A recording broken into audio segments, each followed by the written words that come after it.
Hello everyone, welcome to Learner Bee. I am Shivani Chauhan. इस video में हम लोग देखेंगे क्लास 6 जो रामायण है उसका चैप्टर 6 दंडक वन में 10 वर्ष। तो दंडक वन में है अब राम, सीता और लक्ष्मण, और उसमें 10 वर्ष वो कैसे बताते हैं उसके बारे में है।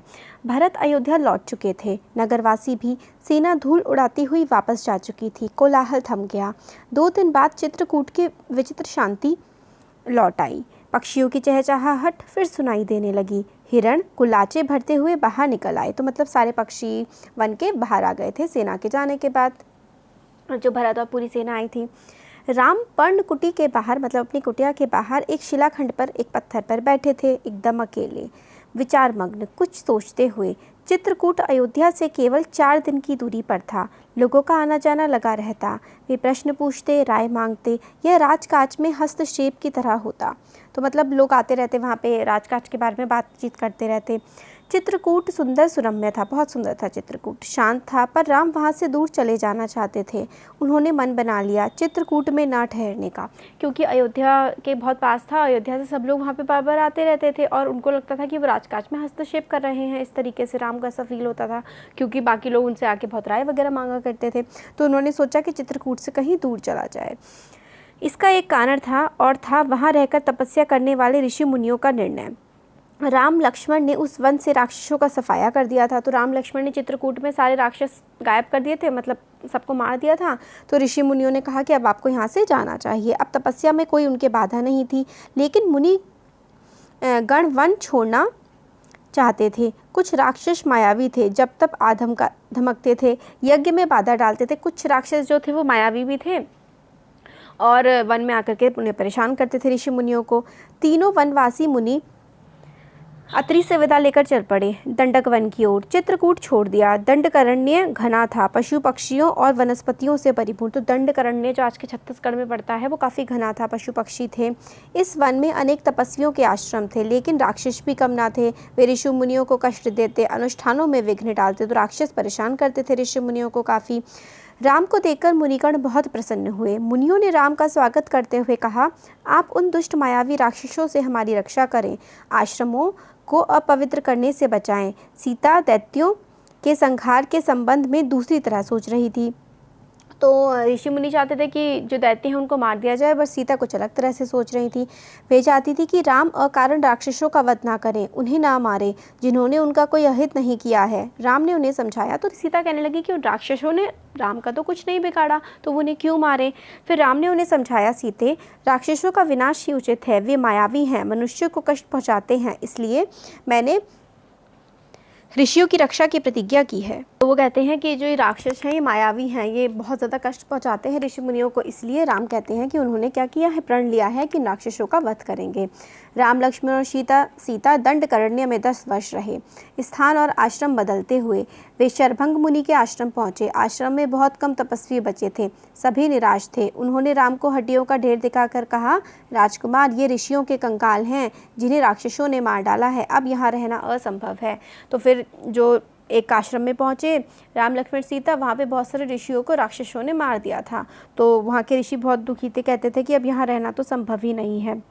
सुतीक्षण मुनि ने भी राम को राक्षसों के अत्याचार की कहानी सुनाई।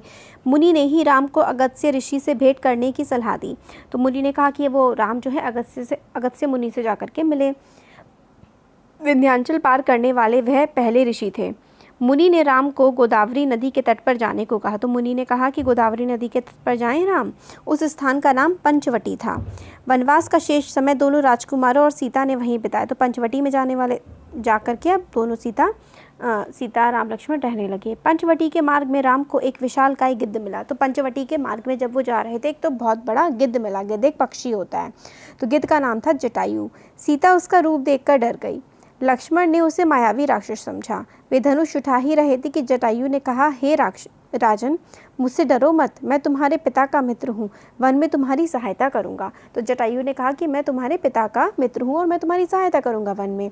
आप दोनों बाहर जाएंगे तो सीता की रक्षा करूँगा। राम ने जटायु को धन्यवाद दिया, उन्हें प्रणाम करके आगे बढ़ गए। पंचवटी में लक्ष्मण ने बहुत सुंदर कुटिया बनाई, मिट्टी की दीवारें खड़ी की, बांस के खंभे लगाए, कुश और पत्तों से छप्पर डाला। कुटिया ने उस मनोरम पंचवटी को और सुंदर बना दिया।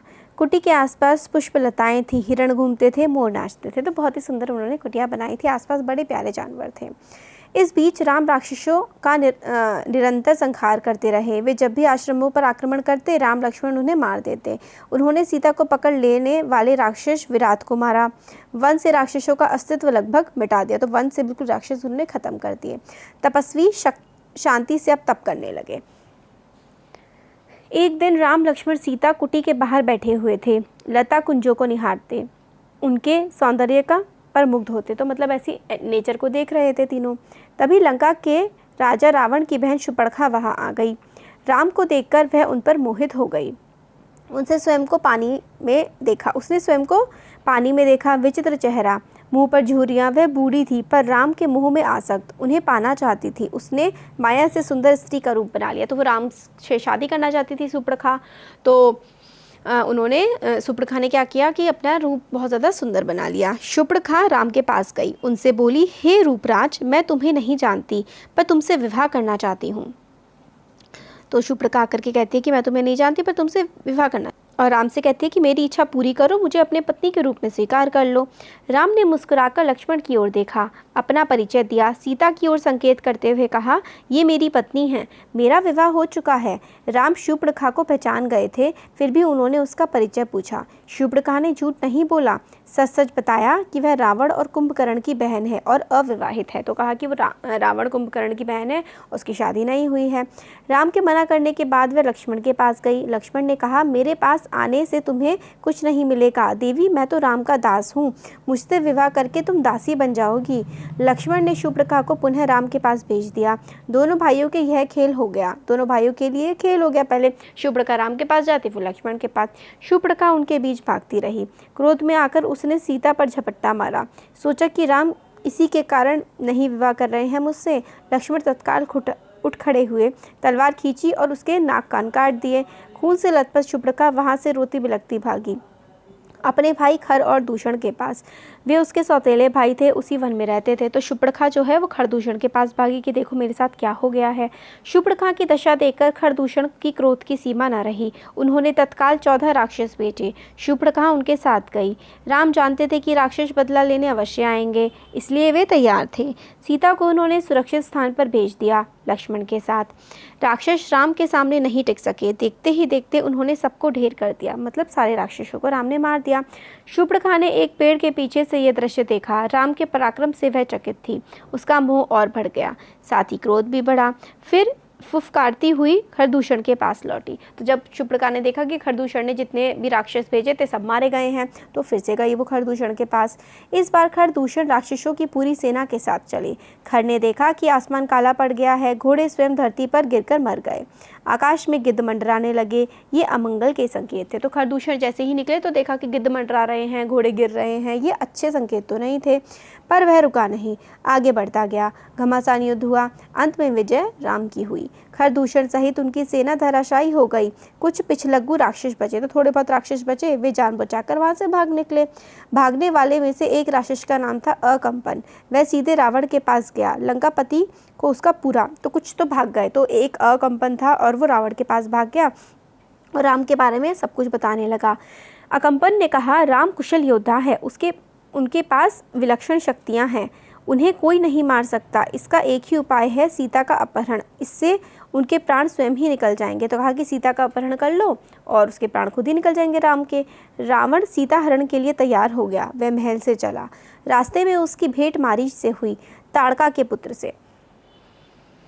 ताड़का का वध राम ने पहले ही कर दिया था। मारीच क्रोधित था पर राम की शक्ति से परिचित था। उसने रावण को सीता हरण के लिए मना किया, समझाया, कहा ऐसा करना विनाश को निमंत्रण देना है। तो मारीच मिला तो मारीच ने कहा रावण से कि भाई तुम अपने विनाश को निमंत्रण दे रहे हो अगर सीता का हरण कर रहे हो तो। रावण ने मारीच की बात नहीं मान ली और फिर लंका लौट गया। पर थोड़ी ही देर में शूर्पणखा लंका पहुंच गई, विलाप करती हुई, रोती हुई, चीखती चिल्लाती। रावण को पूरी घटना की जानकारी थी, लेकिन उसने शूर्पणखा को सुना। वह रावण को धिक्कार रही थी, फटकार रही थी।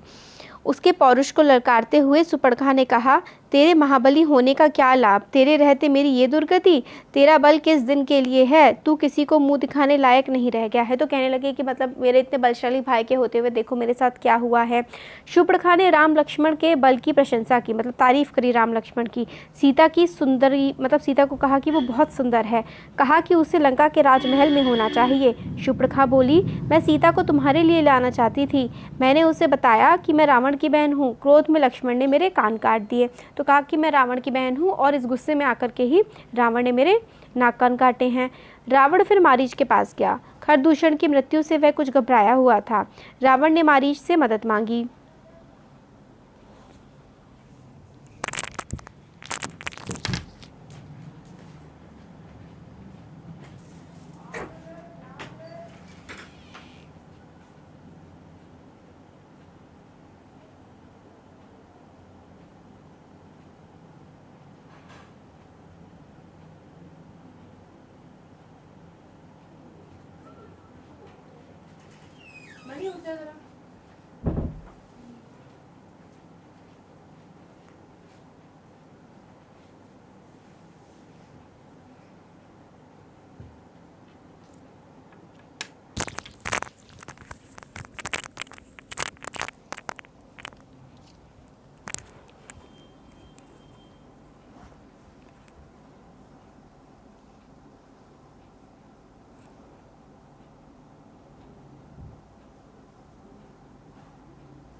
रावण जो है वो फिर से मारीच के पास गया। खरदूषण की मृत्यु से वह कुछ घबराया हुआ था। रावण ने मारीच से मदद मांगी। मारीच चाहता था कि रावण सीता हरण का विचार छोड़ दे। इस बार रावण ने उसकी नहीं सुनी, उसे डांटा और आज्ञा दी कि मेरी मदद करो। तो मारीच ने इस बार तो भाई रावण को डांट दिया और कहा कि भाई तुम्हें मेरी मदद करनी पड़ेगी। मारीच जानता था कि दोबारा राम के सामने पड़ने पर वह मारा जाएगा, राम उसे नहीं छोड़ेंगे। रावण मारीच के मन की बात भाप गया। उससे क्रोध में भरकर कहा, वहां जाने पर हो सकता है राम तुम्हें मार दे, लेकिन ना जाने मेरे हाथों तुम्हारी मृत्यु निश्चित है। विवश होकर मारीच को रावण का आदेश मानना पड़ा। तो डर गया था मारीच, इसलिए उसने रावण की बात मान ली। रथ पर बैठकर रावण और मारीच पंचवटी पहुंचे। कुटी के निकट आकर मायावी मारीच ने सोने के हिरण का रूप धारण कर लिया। कुटी के आसपास घूमने लगा। रावण एक पेड़ के पीछे छिपा था, उसने तपस्वी का भेष धारण कर लिया। तो वो कुटी में पहुंच गया मारीच और सोने का हिरण बन के, और रावण जो है वो तपस्वी का भेष उसने धारण कर रखा था। सीता उस हिरण पर मुग्ध हो गई। उन्होंने राम से उसे पकड़ने को कहा। राम को हिरण पर संदेह था। वन में सोने का हिरण, तो राम को लगा कि मतलब वन में सोने का हिरण कैसे हो सकता है, पर सीता के आग्रह के आगे उसकी एक ना चली। सीता की प्रसन्नता के लिए राम हिरण के पीछे चले गए। उन्होंने सोचा वन में इतने समय के प्रवास के दौरान सीता ने कभी कुछ नहीं मांगा, तो मतलब एकदम से सीता ने कहा कि मुझे सोने का हिरण चाहिए, बट राम तो समझ गए थे कि हिरण तो सोने का होता ही नहीं है। तो फिर वो सोच रहे थे कि इतना समय बीत गया और सीता ने अभी तक कुछ मांगा नहीं है, तो वो सोचने लगे कि अब सीता ने जो मांगा है, सीता की इच्छा ज़रूर पूरी करनी चाहिए। कुटी से निकलते समय राम ने लक्ष्मण को बुलाया, सीता की रक्षा करने का आदेश दिया। कहा, मेरे लौटने तक तुम उन्हें अकेला मत छोड़ना। लक्ष्मण ने सिर झुकाकर उनकी आज्ञा स्वीकार कर ली। सीता कुटी में थी, लक्ष्मण धनुष लेकर बाहर खड़े थे। तो लक्ष्मण जो है एक तरह से पहराते रहे थे और राम उस सोने के हिरण को पकड़ने चले गए थे। तो ये चैप्टर हमारे यहाँ पे कंप्लीट होता है। आगे का हम लोग देखने वाले हैं नेक्स्ट वीडियो में। तो कैसा लगा वीडियो ज़रूर बताइए। अच्छा लगा तो लाइक करिए, चैनल को सब्सक्राइब करिए, अपने फ्रेंड्स के साथ शेयर करिए। Thank you.